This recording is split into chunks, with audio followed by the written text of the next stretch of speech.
அனைவருக்கும் வணக்கம். நான் திருமதி அகலங்கன். தமிழறிஞர் தமிழ்மணி அகலங்கன் அவர்களது இலக்கிய தேறல் என்னும் நூலில் இடம்பெற்ற நக்கீரரின் விதண்டாவாதத்தை இலக்கிய ஆதாரத்துடன் அருமையாக நிலைநிறுத்தும் நக்கீரர் ஒரு விதண்டாவாதி எனும் கட்டுரையை கேட்டுத்தான் பாருங்கள். இக்கட்டுரை 26/10/1986 வீரகேசரி பத்திரிகையில் வெளிவந்தமை குறிப்பிடத்தக்கதே. நெற்றிக்கண் திறப்பினும் குற்றம் குற்றமே என்று சிவபெருமானோடு எதிர்த்து வாதிட்டவர் நக்கீரர். பாடல் புனைந்தவர் பரமசிவனாக இருந்தாலும் பாடலிலே குற்றமிருந்தால் குற்றம் குற்றமே என்று தன்னம்பிக்கையோடு எதிர்த்து வாதிட்டவர் நக்கீரர்.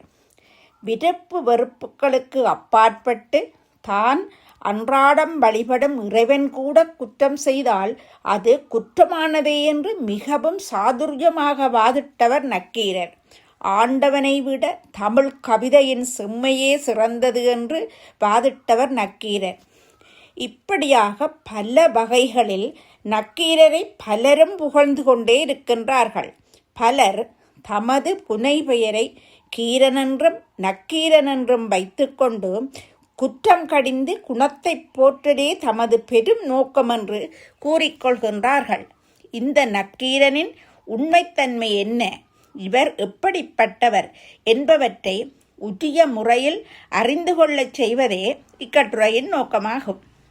நக்கீரருக்கு கிடைக்கும் போலி புகழ் மூலம் எமது இறைவனான சிவபெருமானுக்கு ஏற்படும் இழி சொல்லை போக்க இக்கட்டுரை பெரிதும் உதவும் என்று நம்புகின்றேன். நக்கீரர் ஒரு புலவர், தமிழ் சங்கத்தின் தலைமை புலவர். இதில் இருகருத்துக்கு இடமில்லை.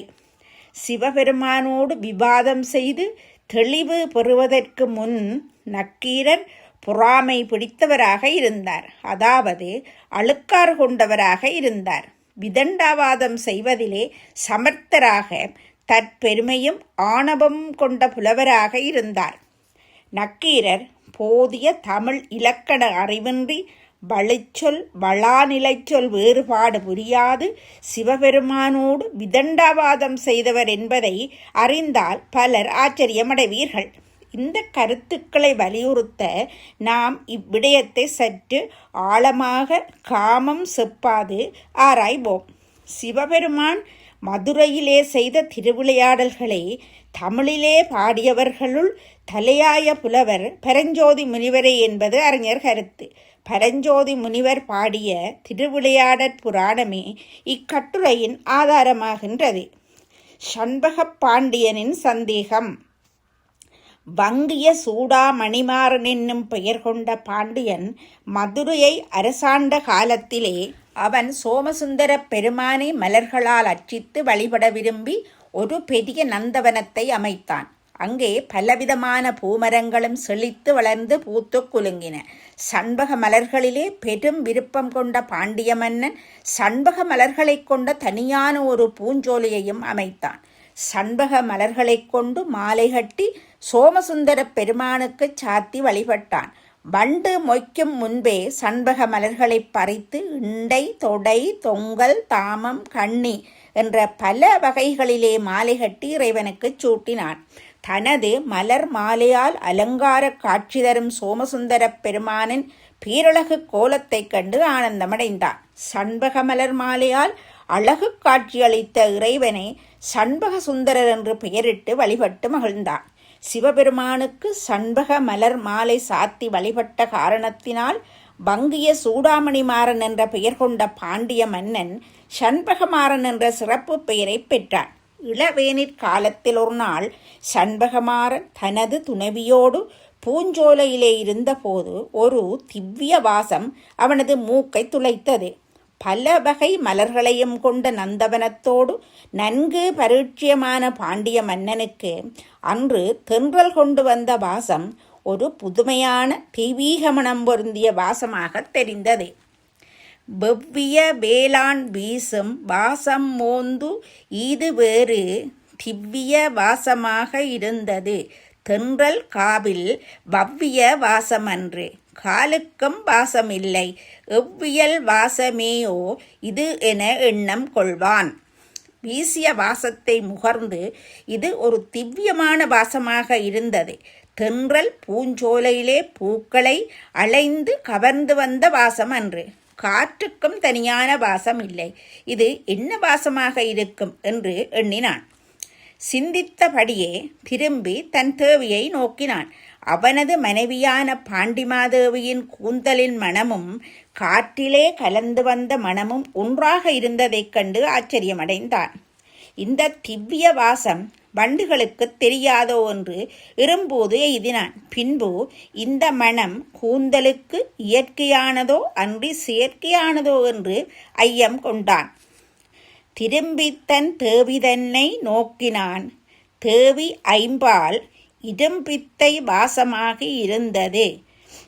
கண்டிவ் வாசம் சுரும்பிற்கு தெரியாதென்னால் சூழ்ந்திரும் பூது கொண்டு ஈது தரும் பித்தைக்கு இயல்போ செய்கையோவென ஐயம் கொண்டான். பித்தை என்றால் கூந்தல் என்று பொருள். ஐம்பால் என்பது 5 பகுப்பாக முடிக்கப்படும் வகையை குறிக்கும். முடி, கொண்டை, சுருள், குழல், பனிச்சை என்று 5 வகையான கூந்தலை முடிவது அன்றைய வழக்கம். இப்பாடல்களிலிருந்து அரசனது சந்தேகத்தை நாம் உணரலாம். பல வகை மலர்களையும் பற்றி நன்கு அறிந்து உணர்ந்த பாண்டிய மன்னன் அந்த பாசம் மலர்களினது அல்ல என்று நன்றாக தெரிந்தபின் தனது தேவியின் கூந்தல் மணமே அது எனக் கண்டு தெளிந்து அந்த மணம் கூந்தலுக்கு இயற்கையானதோ அன்றி செயற்கையானதோ என்று ஐயம் கொண்டான். பின்பு தனது ஐயத்தை அறிந்து யாராயினும் பாடல் செய்து தருபவருக்கு 1000 பொற்காசுகள் அடங்கிய பொற்கிளி பரிசு தருவதாக அறிவித்தான். ஐயுறோ கருத்தை யாவராயினும் அறிந்து பாடல் செய்யுனர் அவர்க்கே இன்ன 1000 செம்பொன் என்று என்ற வரிகளால் இதனை அறியலாம். அரசன் சந்தேகப்பட்ட கருத்தை அறிந்து பாடல் செய்தாலே போதுமானது. அவனது சந்தேகத்திற்கு தீர்வு வேண்டியதில்லை. இதனையே ஐயுறோ கருத்தை யாவராயினும் அறிந்து என்ற வரியினால் தெளிவுபடுத்துகின்றார் புலவர். இந்த போட்டியின் உண்மை நிலை அரசனது சந்தேகத்தை தீர்த்து வைப்பதல்ல. அரசனது சந்தேகம் எது என்பதே அறிவிக்கப்படாத போது சந்தேகத்தை தீர்ப்பது எப்படி முடியும்? சிலர் இதனை சரியாக புரிந்து கொள்ளாததால் ஏற்பட்ட விளைவு நக்கீரருக்கு இன்று பெரும் புகழை கொடுத்திருக்கின்றது. திருவிளையாடற் புராணப்படி அரசன் தனது சந்தேகம் என்ன என்றோ எந்த விடயத்தில் என்றோ எந்த சந்தர்ப்பத்திலும் தெரிவிக்கவே இல்லை. கண்ட சுத்தி பாடுதல். அப்படியாயின் போட்டிதான் என்ன? அரசனுக்கு ஏற்பட்ட சந்தேகத்தை கண்டுபிடித்து பாடல் பாட வேண்டும். அதாவது அரசனது சந்தேகம் பாடலாக பாடப்பட வேண்டும். இதுவே போட்டி. அப்படி இல்லாமல் கூந்தலுக்கு இயற்கை மணமா செயற்கை மணமா என்ற கேள்விக்கு விடை கூறுவதல்ல போட்டி. இயற்கை மணமா செயற்கை மணமா என்பதுதான் போட்டியாக இருந்திருந்தால் பலர் பல பாடல் புனைந்திருக்க சந்தர்ப்பம் உண்டு. இயற்கை மனமென்றும் செயற்கை மனமென்றும் 2 விடைகளையும் ஒரு புலவரே 2 பாடல்களில் புனைந்திருந்தால் ஏதாவதொரு பாடல் பரிசு பெற்றே ஆக வேண்டுமே. இது போட்டியாக இருந்தால் இதற்கே 1000 பொற்காசுகள் பரிசு. எத்தனையோ புலவர்கள் இருந்த பாண்டிய நாட்டில் ஒரு புலவர் மட்டுமே பாடல் புனைந்து கொண்டு வந்ததிலிருந்தே இப்போட்டியின் தன்மையை புரிந்து கொள்ளலாம். போட்டி என்ன என்பதே இன்று பலருக்கு தெளிவாக தெரியவில்லை. போட்டி இன்றைய நிலையில் மிகவும் வித்தியாசமான புதுமையானது தான். ஆனால் அன்று அது நடைமுறையில் இருந்திருக்கின்றது. ஒருவரது எண்ணத்தை மற்றவர் பாடலாக்க வேண்டும். அதாவது பாண்டியனின் மனத்திலே ஏற்பட்ட சந்தேகம் என்ன என்பதை தனது உள்ளுணர்வு மூலம் ஒருமுகப்பட்ட சிந்தனை மூலம் அறிந்து அதனை பாடலாக பாட வேண்டும். இதுதான் போட்டி. இதனை முற்காலத்தில் கண்ட சுத்தி பாடுதல் என்று கூறினார்கள். இன்று தோட் ரீடிங் சிந்தனையை அறிந்து கொள்ளல் என்று கூறுவதுதான் கண்ட சுத்தி என்ற பெயரால் அன்று அழைக்கப்பட்டது. நினைத்த காரியம் சொல்லுதல் என்ற ஒரு செய்கை சோதிடத்தில் இன்றும் உண்டு. அதாவது ஒருவர் எதை கேட்க வேண்டும் என்று தன்னிடம் வருகின்றாரோ அதை சோதிடர் தாமே சொல்லி அதன் தீர்வையும் கூறுவது நினைத்த காரியம் சொல்லுதல் என்ற வகையாகும். இன்றும் பல சோதிடர்கள் இத்துறையிலே நிபுணர்களாக இருப்பதை நேரிலேயே காண்கின்றோம். இதேபோல கண்ட சுத்தி பாடுதல் என்ற பெயரில் முற்காலத்தில் இந்த போட்டி நடைபெற்றிருக்கின்றது. பாண்டியன் வைத்த போட்டியும் இந்த வகையைச் சேர்ந்ததே. பாண்டியனின் மனதில் உதித்த சந்தேகத்தை அறிந்து அதனை பாடலாக்கித் தருவதே போட்டி என்பது இப்போது புலனாகின்றது. நக்கீரரின் பொறாமை.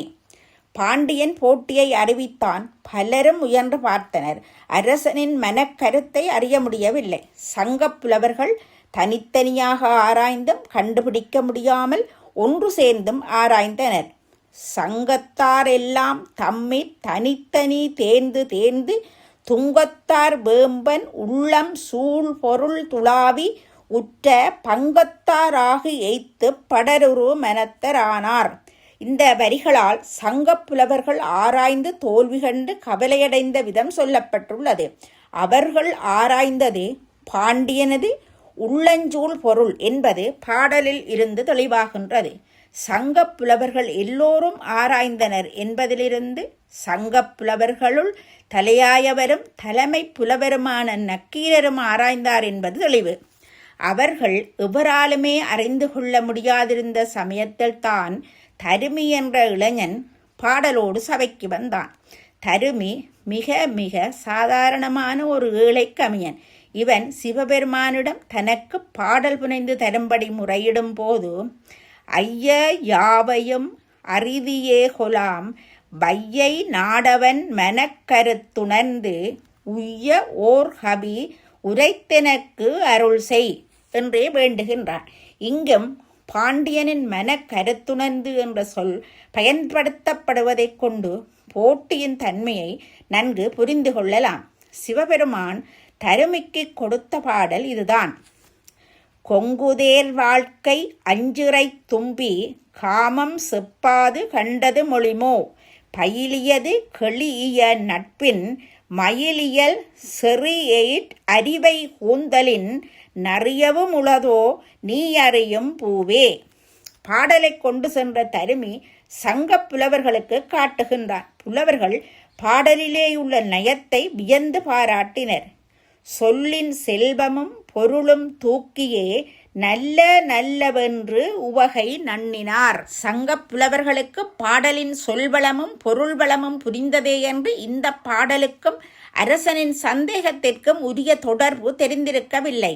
அதனால் அரசனிடம் பாடலை கொடுத்து பாடலை பற்றி விளக்கி கூறினார்கள். அரசனின் சந்தேகமும் பாடலும் ஒன்றையொன்று நேர்முகமாகவே ஒத்திருந்தது. அதனால் அரசன் மிகவும் மகிழ்ச்சியடைந்தான். தனது உளக்கருத்தும் பாடலின் கருத்தும் ஒன்றே என்று மகிழ்ந்து தலையசைத்த பாண்டியன் போட்டியில் வெற்றி பெற்ற தருமிக்கே அந்த பொற்குழியை வழங்கும்படி பணித்தான். சந்தேகம் ஏற்பட்டது அரசனுக்கே. அரசனது சந்தேகம் என்ன என்பது அரசனுக்கு மட்டுமே தெரிந்த விடயம். அந்த அரசனே தனது சந்தேகம் பாடலிலே பாடப்பட்டுள்ளது என்று ஒப்புக்கொண்டு மனம் மகிழ்ந்து பரிசு கொடுக்கும்படி கூறிவிட்டான். ஆனால் தலைமை புலவர் நக்கீரரின் பொறாமை குணம் அவரை சும்மா இருக்க விடவில்லை.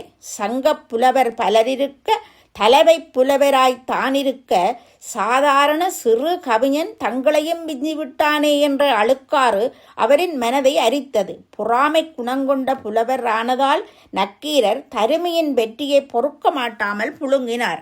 அதனால் பாடலிலே குற்றமுண்டு என்று கூறி பரிசு கொடுக்க விடாது தடுத்தார் நக்கீரர். நக்கீரருக்கு பொருள் இலக்கணம் தெரியாதிருந்தது. பாடலை கொண்டு புலவர் வடிவோடு வந்த சிவபெருமான் பாடலிலே என்ன குற்றம் கண்டாய் என்று கேட்க நக்கீரர் பாடலிலே பொருட்குற்றம் உண்டு என்று கூறுகின்றார். பாடலின்படி பொருளிலே குற்றம் கண்டுபிடிக்க வேண்டியவன் பாண்டியனே அன்றி வேறவரும் இல்லை. சந்தேகம் கொண்டவன் பாண்டியனே. அவனே தனது சந்தேகமும் பாடலின் பொருளும் ஒன்றே என்று ஒப்புக்கொண்ட பின்பு இடையிலே நக்கீரர் எப்படி பொருளிலே பிழை கண்டுபிடிக்க முடியும்? பரஞ்சோதி முனிவர் இந்த இடத்தை கூறும்போது சிவபெருமான் சபைக்கு வந்து ஜாரினம் கவிக்கு குற்றம் இயம்பினார் என்று கேட்க நக்கீரர் அஞ்சாது நானே குற்றம் கூறினேன் என்று கூற இறைவன் என்ன குற்றம் என்று கேட்க தேராக்கீரன் சொற்குற்றமின்று வேறு பொருட்குற்றம் என்றான் என்று பாடுகின்றார். இங்கே தேராக்கீரன் என்பதற்கு பொருள் இலக்கணம் சரியாக தெரியாத கீரன் என்றே பலரும் பொருள் கூறுகின்றார்கள். நக்கீரருக்கு செய்யுளின் பொருள் இலக்கணத்தில் போதிய அறிவில்லை என்பதை இதன் மூலம் அறியலாம். அது மட்டுமன்றி தருமிக்கு பொற்குழி அளித்த படலத்தின் பின் கீரனை கரையேற்றிய படலமும் அதற்கடுத்ததாக கீரனுக்கு இலக்கணம் உபதேசித்த படலமும் வருகிறது. இது நோக்கத்தக்கது. நக்கீரருக்கு இலக்கணம் சரியாக தெரியாது என்பதை கீரனுக்கு இலக்கணம் உபதேசித்த படலத்தில் சிவபெருமான் உமாதேவியாருக்கு கூறுகின்றார். நலத்த சொல் என்ன வலுச்சொல் என்ன என்ற பேதம் நக்கீரருக்கு தெரியாது என்று சிவபெருமான் கூறி அகத்தியரை அழைத்து நக்கீரருக்கு இலக்கணம் உபதேசிக்கும்படி பணிக்கின்றார். அகத்தியரிடம் நக்கீரரை பற்றி கூறும்போது இப்படி கூறுகின்றார் சிவபெருமான். நக்கீரனுக்கு இயற்தமிழ் சரியாக அமையவில்லை. என்னிடம் இலக்கணம் கற்ற நீ அதனை நக்கீரனுக்கு குற்றமற்ற வகையில் ஐயந்திரிபு இல்லாமற் போகும்படி சொல்லிக் கொடு என்று அகத்தியரை சிவபெருமான் வேண்டுவது கவனிக்கத்தக்கது. அகத்தியரிடம் இலக்கணம் கற்ற நக்கீரர் தான் முன்பு செய்த கவிகளினை முற்றாக ஆராய்ந்து சொல் வழுக்களும் வளாநிலை முடிவு முற்று நோக்கினார். முழுதும் உணர்ந்த சிவபெருமான் பாடிய பாடலிலே பொருள் வழிச் சொன்ன தன் அறியாமையை எண்ணி வருந்தினார்.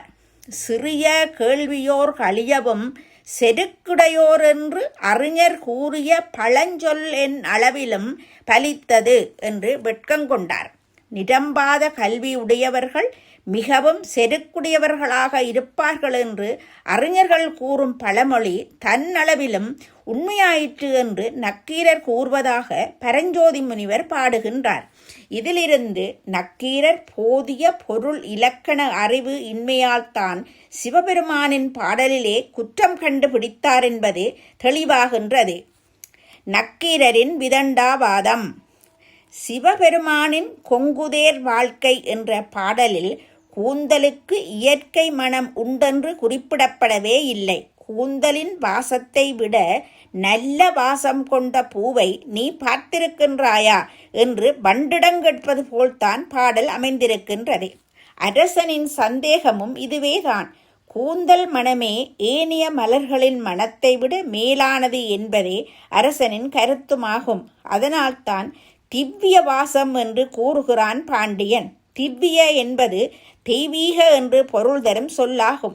நக்கீரர் இதன் உட்பொருளை அறியாமல் கூந்தலுக்கு இயற்கையில் மனமில்லை என்று வாதிடத் தொடங்கினார். சிவபெருமான் எந்த சந்தர்ப்பத்திலும் கூந்தலுக்கு இயற்கை மனம் உண்டு என்று வாதிடவே இல்லை. நக்கீரரின் அழுக்கார் கொண்ட மனத்தை அறிந்து கொண்ட இறைவன் நக்கீரரின் போக்கிலேயே விவாதத்தை விட்டுவிடுகின்றார். பாண்டியனின் மனக்கருத்தை அறிந்து பாடல் புனைந்த பரமசிவனுக்கு நக்கீரரின் பொறாமை குணம் புரியாமலாயிருக்கும். அதனால் சிவபெருமான் நக்கீரரின் தன்மையை மற்ற புலவர்களுக்கும் காட்ட விரும்பி கேள்வி கேட்கின்றார். பெண்களிலே உத்தம இலக்கணம் பொருந்திய பத்மினி என்ற வகையைச் சேர்ந்த பெண்களுக்கும் கூந்தலில் இயற்கை மனம் இல்லையோ என்று இறைவன் கேட்க, அவர்களுக்கும் செயற்கையாலன்று இயற்கை மனம் இல்லை என்று கூறினார் நக்கீரர். பூமியிலே பிறந்து வளரும் பெண்களின் கூந்தல் பற்றி அனுபவத்தாலோ அறிவாலோ அன்றி விஞ்ஞான பூர்வமாகவோ யாரும் எந்த முடிவுக்கும் வரலாம். அதனால் பத்மினி வகை பெண்கள் பற்றி நக்கீரர் கூறியதை மறுப்பதற்கில்லை.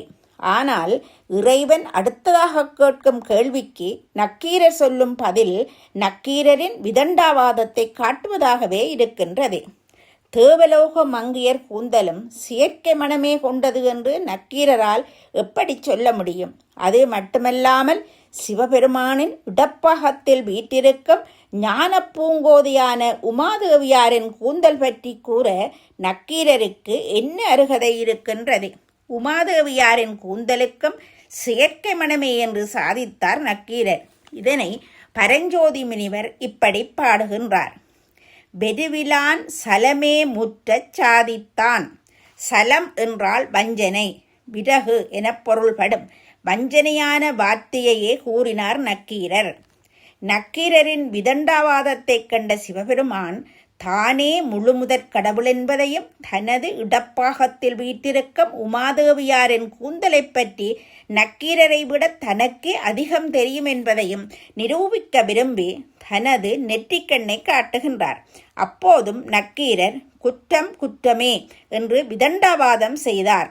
நக்கீரரின் வாதம் விதண்டாவாதமே என்பதை சங்கப் புலவர்களும் ஒப்புக்கொள்கின்றனர்.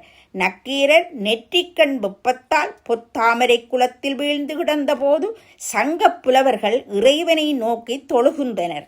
அப்போது நக்கீரன் விதண்டாவாதம் செய்தான், அவனை மன்னித்துக் கொள்க என்று இறைவனை வேண்டுகின்றனர். அத்த கற்ற செருக்கின் அறிவழிகீரன் நின் வித்தக கவியை பழுதென்ற விதண்டையான். இறைவனே, கற்றறிந்த செருக்கினால் அறிவழிந்த கீரன் நின் கவியை பழுதென்று விதண்டாவாதம் செய்துவிட்டான் என்பது இதன் பொருள். நக்கீரர் அழுக்காருடையவர் என்பதை கீரனுக்கு இலக்கணம் உபதேசித்த படலத்திலும் காணலாம். அகத்தியர் மூலமாக நக்கீரருக்கு சிவபெருமான் இலக்கணம் கற்பித்தார். இதனைக் கண்ட உமாதேவியார் சிவபெருமானிடம் நீங்களே கீரனுக்கு இலக்கணம் உபதேசித்திருக்கலாமே என்று கேட்கின்றார். அதற்கு இறைவன் இவன் எடுத்த மற்சரத்தினால் உணர்த்தாது அத்தவனை விட்டு உணர்த்தினம் என சாற்றினான் என குறிப்பிடுகின்றார். மற்சரம் என்றால் அழுக்காறு என்று பொருள். ஏற்கனவே சிவபெருமானின் கவிதையின் சிறப்பிலே அழுக்காறு கொண்டவர் நக்கீரர். அதனால் அழுக்காறு கொண்டவனுக்கு அழுக்காறு ஏற்பட காரணமாக இருந்த பாடலை பாடிய புலவன் குருவாக இருக்கக்கூடாது என்று கூறுகின்றார் சிவபெருமான். அதனால்தான் நக்கீரருக்கு தான் இலக்கணம் உபதேசிக்காமல் அகத்தியர் மூலமாக இலக்கணம் உபதேசித்தார் இறைவன். எனவே நக்கீரத்தனம் என்பது பொறாமையும் விதண்டாவாதம் செய்யும் எண்ணமும் கொண்ட சிறியோர் இயல்பே அன்றே குற்றத்தை கண்டித்து குணங்காணும் இயல்பான சான்றோருக்கு உரிய சால்பு அல்ல. நக்கீரர் பொறாமையின் புகலிடம், விதண்டாவாதத்தின் விளைநிலம். நன்றி, வணக்கம்.